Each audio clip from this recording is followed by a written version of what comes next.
Pasukan perlawanan Irak kembali melancarkan serangan ke Israel.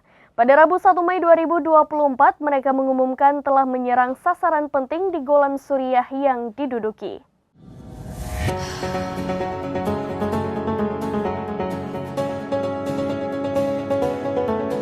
Pasukan perlawanan Irak kembali meluncurkan serangan ke wilayah Israel. Pada Rabu 1 Mei 2024, mereka mengumumkan bahwa mereka telah menyerang sasaran penting di Golan Suriah yang diduduki.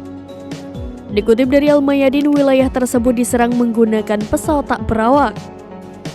Sebelumnya mereka juga mengumumkan penyerangan terhadap kota Eilat, selatan Palestina yang diduduki. Serangan juga dilakukan menggunakan pesawat tak berawak.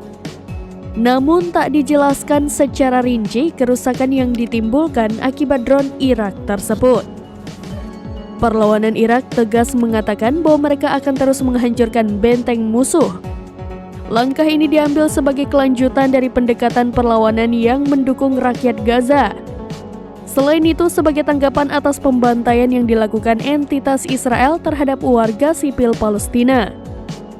Selain menyerang wilayah Golan dan Eilat, beberapa hari sebelumnya mereka juga menargetkan sasaran penting pendudukan Israel di Haifa.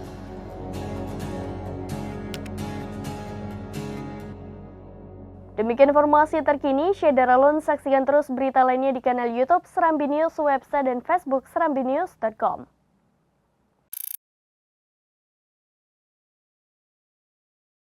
Download Tribun X sekarang, menghadirkan lokal menjadi Indonesia.